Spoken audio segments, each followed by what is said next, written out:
Thank you. All right. Can everyone hear me all right? Yeah, I think that's working. All right, cool.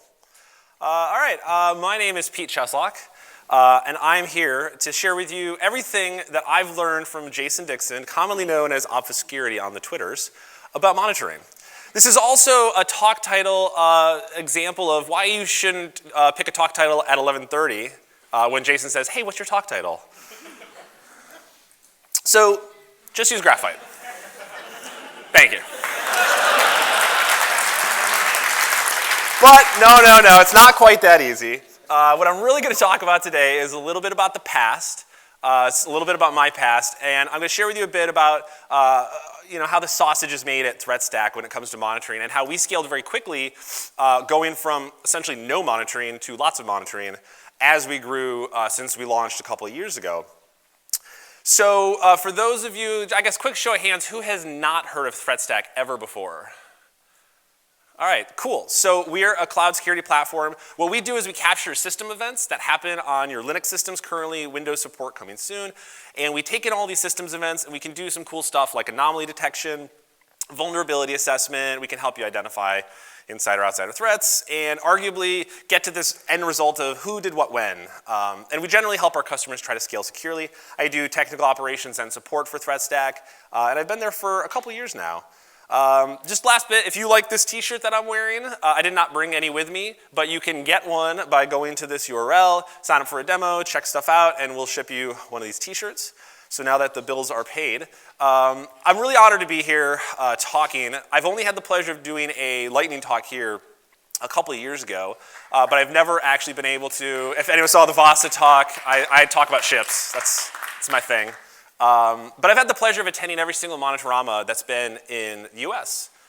From its humble logo beginnings, it's truly a remarkable conference, and it's awesome to look at this crowd and see how much it's grown over the years from Boston in whatever year it was, 2013, when we had about 200 people. I am really constantly impressed at how welcoming this community is as well, and how willing people are to share their experiences. So thank you, everyone here, for that. So who is obfuscurity? You might have seen him on Twitter. This is the first time I've seen the full profile shot of his Twitter logo. But I hear he's kind of a big deal on the internet.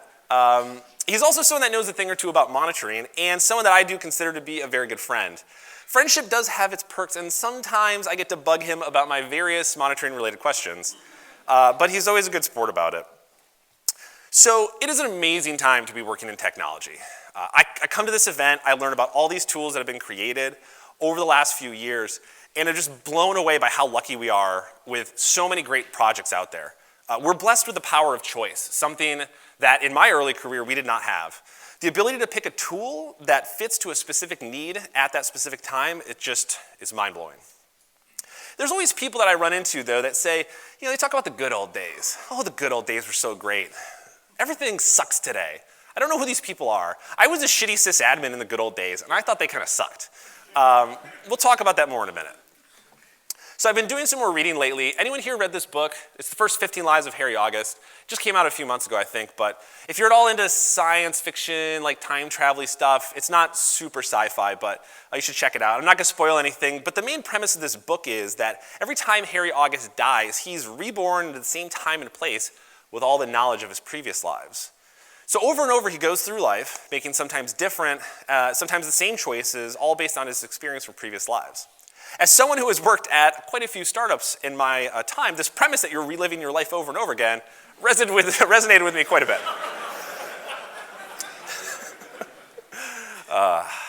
So while the tools that we use today in some ways differ significantly from what we used in the last bubble, the technology and business problems, I didn't say it's a bubble now, I'm just saying the last one. The technology and the business problems often remain the same. For those of us in the startup world, and maybe beyond, it can feel like you're Harry August, right? You're constantly reliving your life over and over. But before we get too far, let's rewind back to the wonderful year of 1999. I look back on those days fondly. It was a time when Mark Cuban was just the annoying guy who put radio on the internet, not yet the annoying guy who owns the Dallas Mavericks. So I wanted to get into tech so badly as a first real job that I just took the first thing I could find. Granted, the first thing I could find also was the first place that would actually hire me, so it worked out pretty well. I worked for a Michigan-based wireless internet service provider. And look at this graph of the NASDAQ. Clearly, it was a perfect time to get into technology. This company was definitely going to be around for a long time. So my hope was that I was going to be working on like systems and networks or something like that.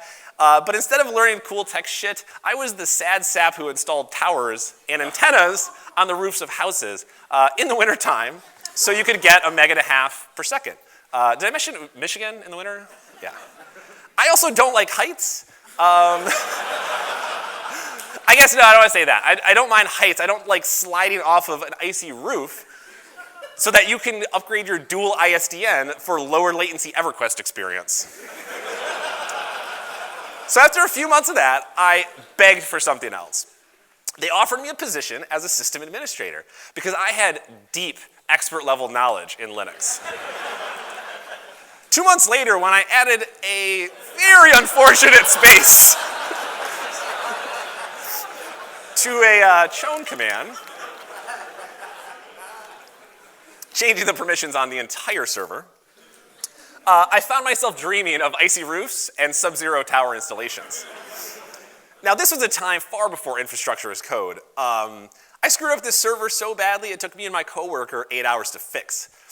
If you're wondering how you fix an issue like this, the answer is you just sit at your desk and cry. So I've told this story to people before because it's one of my favorite ways in which Pete has fucked up stories. There's a lot of these stories too. Find me later. There's plenty. And they're like, oh, you should have used bconfig. The problem is that XML-based thing wouldn't exist for a few more years. And when it came out, it was arguably probably the best we had. So when it came to monitoring, we had one preferred method of getting alerted, and that was the phone ringing and our customer telling us that their website was down. So we were an internet service provider, as common kind of in the 90s and early aughts. You also took that bandwidth and you did website hosting and email hosting. And if you paid extra, we might even build you a fancy web app using advanced next generation technologies.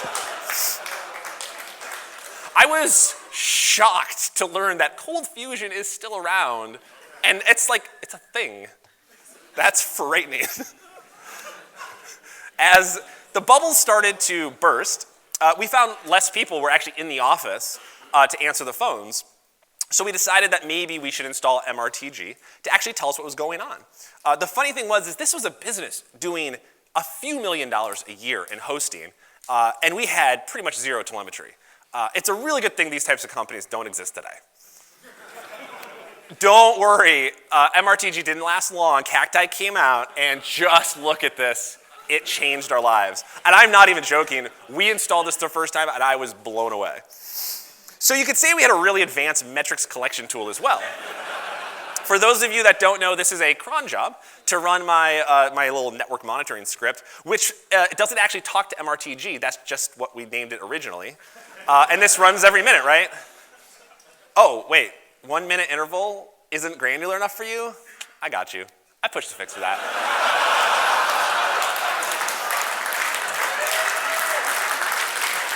We've all been there. So let's fast forward 10 years. It's not a Cheslock talk without some unicorn pooping. So I've taken a break from some real hardcore sysadmining. And I started doing random tech jobs. I started doing pre-sale stuff and support, and I just was all over the place. But I found myself back in systems again, and this cloud thing was around, and now there's APIs to do everything. Everything is so much easier, and yet somehow so much harder than I remember it. I'm now working for this company that is running thousands of systems, and the tools we're using to monitor them are literally the exact same as before. I'm almost blown away that nothing has changed. Why are we running so many systems without any reasonable monitoring? The main reason is that when your house is on fire, it's not a great time to update the tile in your bathroom. We had real customers paying us, and we could not even reliably deploy our application, let alone even keep it running. Our priorities matter as a startup, as many companies, and going this off and spending time to build this bespoke monitoring system at this stage in our growth and our maturity would have been completely irresponsible. This is also before the amazing number of hosted services. None of these companies existed back then. But let's just say we had even a basic Nagios setup. What would that have told us? Everything is broken? You think we don't already know that? Cool story, bro.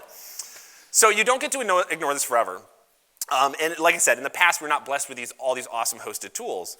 We had to wait until we reached a state of product stability, which took many, many months to get to that point, before we could really stop and look back at the state of where we were at and assess what the next steps are.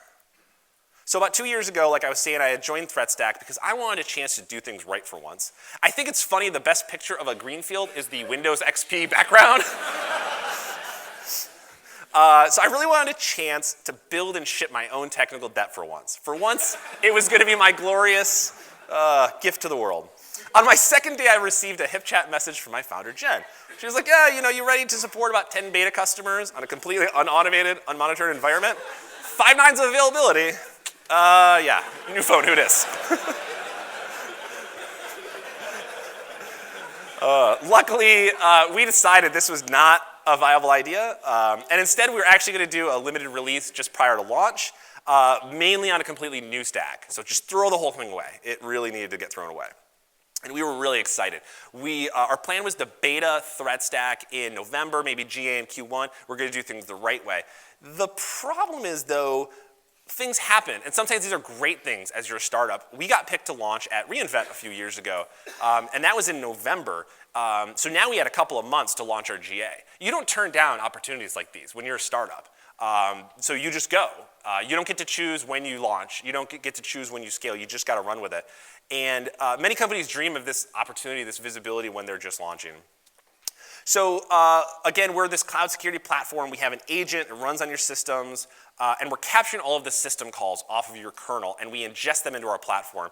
And like I said earlier, we can do interesting things, real-time data analysis, and we can alert based on conditions, and it's a lot of data coming in to our platform. The really awesome thing about syscalls is that when you capture them from the kernel, you see exactly what happened when. It's this source of truth, and you have full insight into what's going on. The bad thing is that there are a lot of them. And it is hard to estimate how many syscalls we might receive at any particular time from any particular customer. And we have to store them all and analyze them in real time. We're a security product, and we must never go down. We need to constantly be taking in this data because we don't want there to be any blip of service for customers who might be experiencing a security event. Trying to plan for the amount of syscalls is nearly impossible. You might be able to sell to a customer with 10 agents. They might generate 100 times more system call events than a customer with 1,000 agents installed.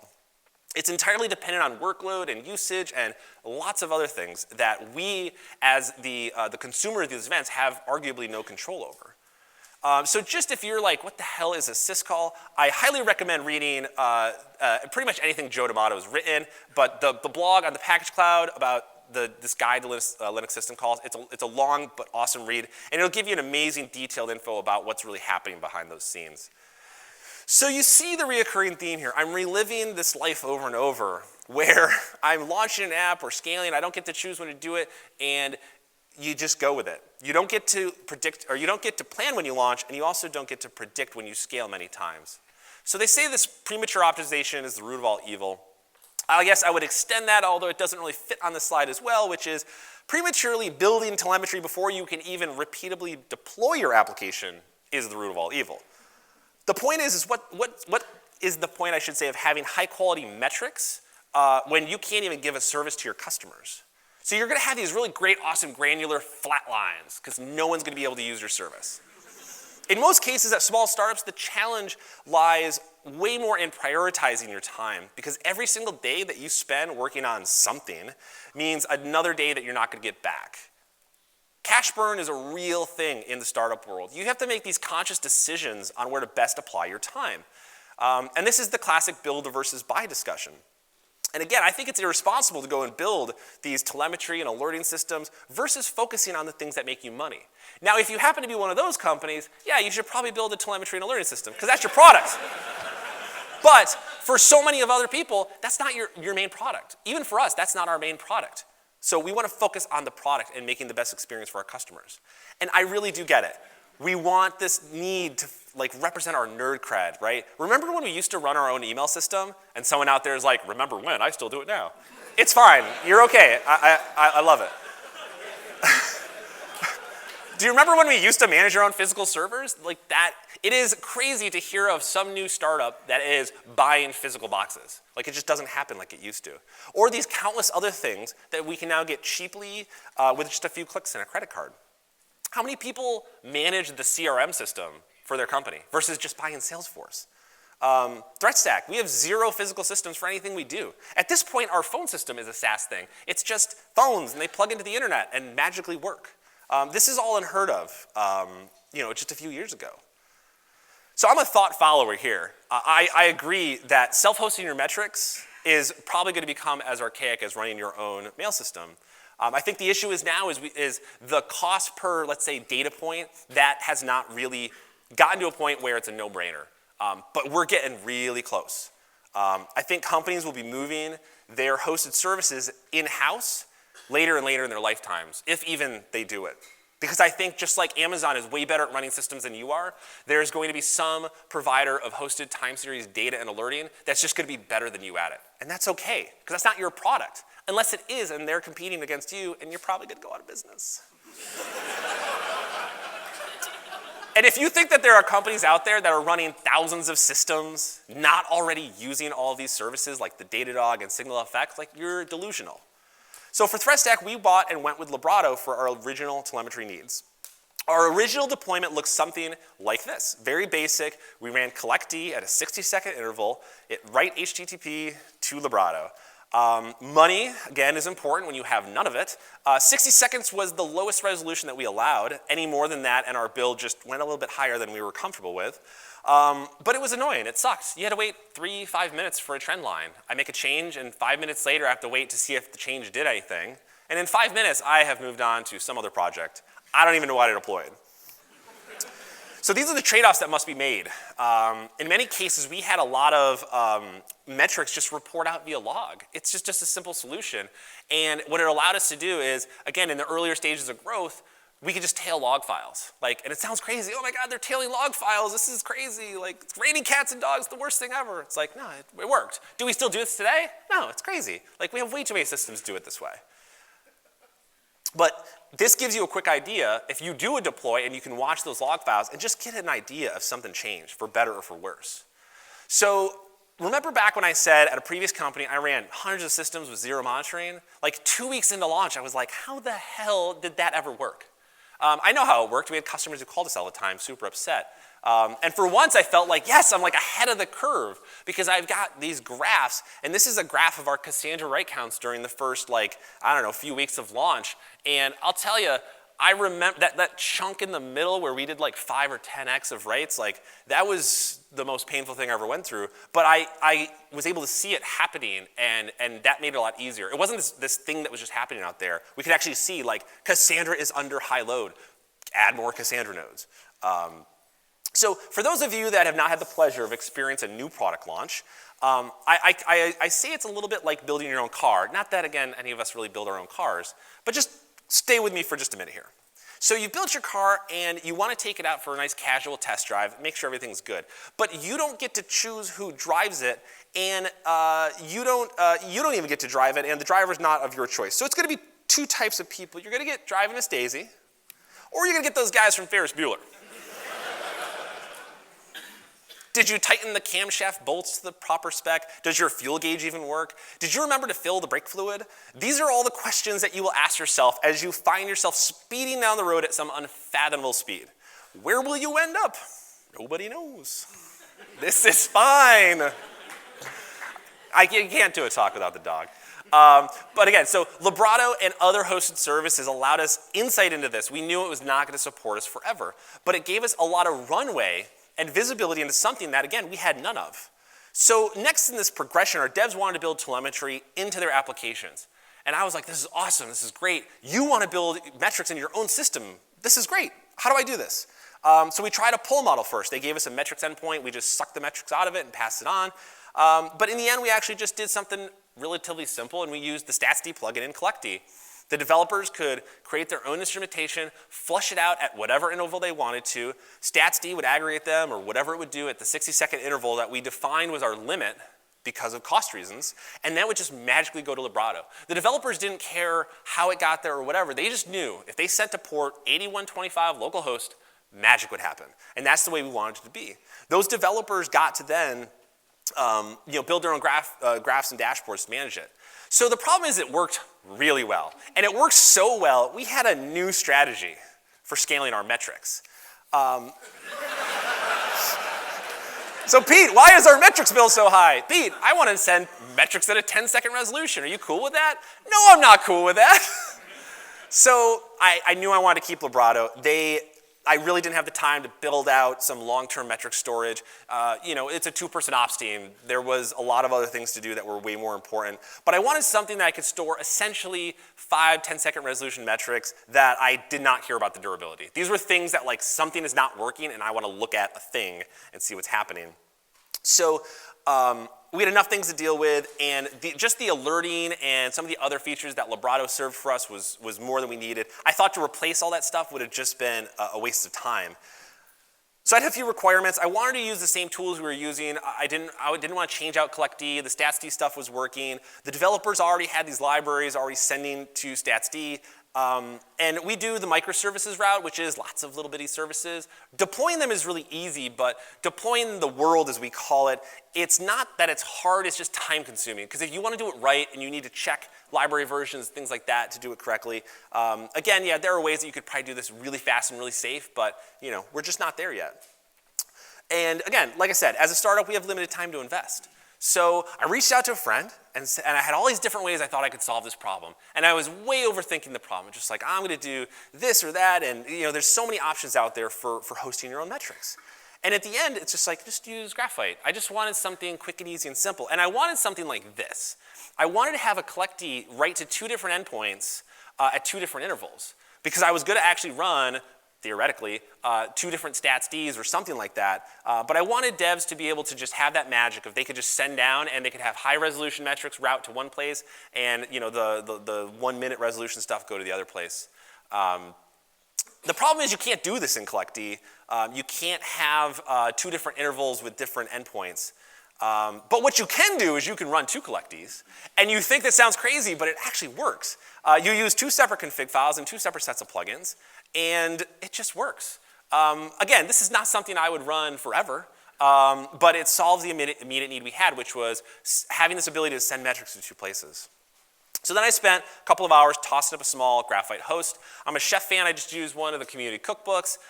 If you haven't checked out Jason's Synthesize project, you can get a Graphite system up and running with literally 1 click. I think he's got the launch and DO button. And we initially, again, wanted this 10-second resolution for a couple of weeks. We did not care about durability, redundancy, or any of that stuff. We just wanted something essentially quick and dirty. We deployed Graphite into an ASG. If it got failed and replaced, like, whoop-de-doo. The metrics will keep coming in. You're just going to lose the short-term metrics. But again, those are all in Librado. Those are the long-term metrics that are safe there. But again, the whole point was to solve this. Something isn't right, let's tune to see what happens, versus tailing log files, because we knew that as more systems come up, that's just not going to work going forward. The beauty of this change is that it was just like magic. Developers, all they had to do was make a minor config change. 8225 sent to Graphite, 8125 sent to Librado. You want them in both? Cool, send them to both. If you want them just in one and not the other, that's fine too. We didn't have to deploy the world to do this. All the libraries were there. These were just config changes. So as operations professionals, we're simply exposing these endpoints to our customers, the devs, for them to use. I had a small 2-person ops team. It was the devs building all this stuff. They had to own their apps, their dashboards, their metrics. If they're the ones getting paged in the middle of the night, then they need to have the tools to enable them to fix their system. So we built this service that was very easy for them to consume. So I swear I did not plan this out, but I put this Mark tweet in my post days ago, but this is one of my favorite ones. There's technical debt, and there's technical subprime mortgages with exploding balloon payments. So our final evolution of metrics pipeline came later as we solved a lot of our scaling efforts, as well as adding resources to the team. And this was huge for us. We had more resources, less day-to-day firefighting, and that allowed us to go back and pay down some of the tech debt that we had accrued. Now, I've seen many companies just double down at this stage. They see all these extra resources come in, and they're like, we're going to ship 10 new products. It's going to be amazing. But you just stop. Just stop. I urge you, just take a breath. Look at what you have. What you have sucks. Trust me. If you're not both proud and embarrassed and horrified by what you have built, then you are not DevOpsing hard enough. So we were finally able to apply some resources to build out a scalable graphite setup. We could store these high-resolution metrics, and we could store a year's worth of these things, and we could make it durable and redundant. Thanks to a certain graphite thought leader who helped me, let me, I guess, review his book, I was able to go from this toy graphite server to relatively scalable graphite in a pretty small time investment. So eventually, literally last Wednesday, and I was pushing hard to get this project done because I wanted to stand on stage and say I did it and not just lie to all you people, because who would lie on stage, right? I'm not believing it, no, I'm just saying. Anyway, so we moved back to a single collectee. We're not running two collectees anymore because that has outlived its usefulness. We have collectee, it runs every 10 seconds, it writes to graphite, and it's done. The devs, for the most part, didn't even know this change happened, and they don't care because other than the fact that they just go to graphite for all their metrics instead of Vibrato, all the plumbing and underneath stuff just stayed the exact same. The most amazing part is the dashboards were all the same. And again, our customers who consume this service, they were just happy. Everything was working as they expected. And we as operations were simply the provider of this service. Your customers, whoever they are, whether they're your devs or whether they're the people that actually pay you money, they really don't care if you're using Graphite or Influx or Prometheus or whatever. They really don't care. They are buying a service from you. And honestly, we should not care either. Because whatever you're using today, it's going to change in the future. As our stack at ThreatStack continues to grow and our company and team matures, all of our requirements for servicing those applications is going to evolve with it. So what is everything that obfuscurity has taught me about monitoring? I think personally that community matters. This community right here. I was in this room last year talking to people who are in this room right now about these specific problems. And I went to people and I said, hey, I'm trying to do X. Am I crazy or am I on the right track? And again, yes, everyone said you're crazy, but that's fine. Because we're not going to do it forever. We're going to do it for a little bit of time. We're going to solve a problem and we're going to move on. So now, unless you work there, and I know there are some people who are at Google who work there, the rest of you don't work at Google. Don't solve your Google problems. You're not at Dropbox, you're not at Pinterest, again, unless you work there. But you might just be a 100-person startup who's just trying to get to that C round. You might be 5 people deployed to Heroku looking for your next big break. You're you. Solve for your problems. Solve for the problems you have today. I don't think there's any value in wasting time bike shedding over should I use A, B, C, or D. Just use something. Buy something. There's no excuse for having no metrics and no telemetry in this day and age. We don't have to use MRTG anymore. We can actually use something that doesn't suck. But the most important thing that I like to say is I want everyone here to engage with this community here and share your experiences of how you're doing this, if only to give people more ideas about how to solve these problems. If there's anyone here that is involved in collectee and wants to learn more about like dual collection, write paths or whatever, I would love to talk about that. I would imagine someone else could actually use that feature.